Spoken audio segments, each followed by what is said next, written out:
In this video we're going to be taking a look at the Godox SZ150R bi-colour LED light. I'm going to show you how you can achieve some film style lighting setups using the Godox, such as this, and this, and also this. We'll also have a look at the key features of this light and what it comes with when you buy one of these. So if you're thinking of getting the Godox, then this could be the video that tips you over the edge. And I'll leave a link in the description so that you can check this out at the best price. Bi-colour lights can be really expensive, so the fact that Godox have brought this out at its current offering is really exciting. It makes achieving great shots really accessible for YouTubers and filmmakers who are on a budget. Now before we jump into the video, I just want to point out that I did get sent this light to review free of charge, but I'm under no obligation to say anything. So all my opinions in this video are 100% my own, based on the tests that I've carried out myself. I'm going to point out the bad as well as the good, so that you'll get an all-rounded overview of this product. So with all that out of the way, let's get on with the video. When you purchase one of these, you'll receive a hard case with interior padding. And if you've watched this channel before, you know that I love a dedicated case. And look at this one, it's amazing. It's even got the Godox logo on the front. It's like a rubber embossed feeling. Great, amazing. As you can see, it's nice and padded, so you know this is going to be safe when you're transporting it. It's got handles, so you can carry it. Rubber feet on the bottom to keep it nice and clean. And then inside you've got compartments for all the things that you might need, but you can also customize it to however you want to fit this light and the accessories within the box. Love it. A reflector, a power adapter, which has a DMX connection. The RC-R9 remote is actually optional, it doesn't come with the unit itself, but this light features App Connect, so you can control everything via the app. But also you can use this light to some capacity with the older RC-A6 remotes that come with the SL150 Mark II and the ML60 as well. And you also get straps so that you can mount the power unit to a light stand, so you keep it off the floor and out the way, nice and safe. Now this light is packed full of features, but I'm going to focus on my favourite and the ones I'll use the most. First of all, it's a Bowens mount, so you can use all your favourite accessories, including the softbox that I've got on show here. It's a Lao-Fast softbox. Pergear sent me these softboxes. I'm actually using the large 120cm one to light me at the moment. And also I've got this mini 60cm one here, and they both feature the speed ring Bowens mount as well, so you can pack these down and set them up really quickly. And they just make your light from the Godox really soft. You can see how soft this light is right now on me, and I'll leave a link for these in the description as well, so you can go and have a look at those. This light is 150 watts, so you know you've got plenty of power. I've said before about the SL60W, which is a great light. That is perfect for videos like this where you're just filming one person, but if you want to do slow-mo stuff and higher shutter speeds, it's good to have a little bit more power so that you can have a bit more brightness in the scene to make up for that higher shutter speed. So the SZ150R is obviously 150 watts, and that's especially helpful when you've got colours as well, because sometimes you need that extra bit of power to make the colours stand out and make them bright enough so that you can see them on camera. It's got a colour display screen on the unit itself, which makes it really easy to dial in the exact settings that you want. Now this is really handy considering this is a bi-colour light. It also means that you don't have to rely on the app if you prefer to dial in the settings from the unit itself. You can actually access all of the features and the settings from the back panel. Now it's really simple to use. You've got a few buttons on the back and some dials. It couldn't be easier. The brightness goes from 0% all the way up to 100%.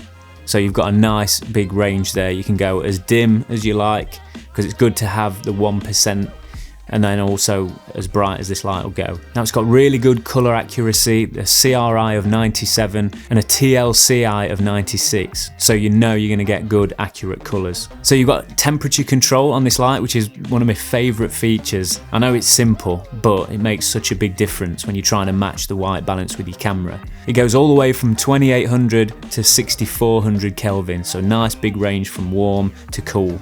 And that's really useful for either matching lights within your room, if you've got practical lights for example, or if you're outside and you've got the sun, it's good to match the temperature rather than having two different temperature lights. And then you've also got the colour compensation within this menu, where you can shift it from green to magenta just to dial in the perfect white balance. Then you've got hue, saturation and luminance mode, which is the key feature of this light. It's incredible and it works really well. You've got all the colours, all of them. You can choose any colour and then also delve deeper and change the saturation and obviously the brightness. For example, I've got a light on the wall behind me here, and notice that it's not a really deep blue colour. It's just a little splash of blue because I don't want it to become the main focus of this shot. I just want a little sizzle of blue in there.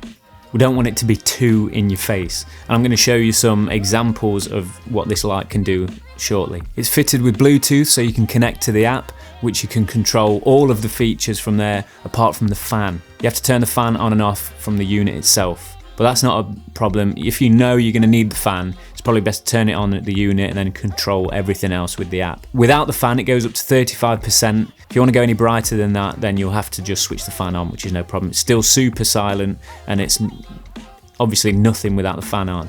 Some of the colours require that extra bit of power, like the blue for example and the reds, so I recommend turning the fan on for those to get that extra bit of power. Comes with built-in effects, all your favourites in there: police car, ambulance, flickering flames and fire, flickering candlelight, TV, fireworks, camera flash and all that. We've also got DMX control, so if you want to control this light or a sequence of lights, you can do that, which is a great feature if you're getting into like light shows and stuff like that and programming. It also features a zoom function, so you can change the beam angle of the light from 20 degrees to 65 degrees. So you can have a softer spread of light or a more focused, stronger light beam. And then finally, a USB port for any firmware updates they come out with, which is great. The build quality is just as you expect from Godox. It's really good. Combination of metal and plastic. The only thing I don't like about it is this colour grip here. I think it looks a little bit cheap. We know it's a colour light. We don't have to paste it on the side. It doesn't do it any favours, I don't think. It does look very cheap and tacky. Other than that though, can't complain. As you'll probably agree, this light is an absolute beast. Perfect for music videos, films, or even YouTube stuff, anything really. For the price, it's definitely worth considering. Right, before you go, I did promise that I'd show you a quick tip for getting film-like shots. And this technique is called colour contrast. And all that is basically what it says on the tin, choosing contrasting colours that work together. Now there's a variety of different colour contrasting methods. I just want to show you a few simple ones to get you started, but they work so well. So a good place to start is, if you look at the colour wheel, choose 2 different colours that are opposite on the spectrum. So this could be blue and red, teal and orange, or you can even choose colours that are closer together on the colour wheel. Colour contrast basically separates the subject from the background, and choosing these colours that work together and complement each other make your image really eye-catching, and that's what we want. And obviously the Godox is great for achieving this sort of function because of the built-in RGB, because it's an RGB light. If you get 2 of these, you're set really. I know that sounds expensive, but to be honest, you can get 2 of these for the price of 1 of the apertures, for example, and you know you're going to get similar results. So that's just a quick tip on how to make your shots look more cinematic by using colours and colour contrast. Let me know if you want like a full explanation, a full video about that, and I'll put something together for you. But in the meantime, I'd love to know what lights you're currently using, so let me know in the comments below. Click the thumbs up if you like this video, or the thumbs down if you didn't. Share this video with someone who you might think could benefit from watching it. I've got loads of stuff coming on the channel that you don't want to miss, so make sure that you subscribe to the channel and hit the bell so you don't miss anything. And all that's left to say is thanks so much for watching, have a great week, and I will see you in the next one.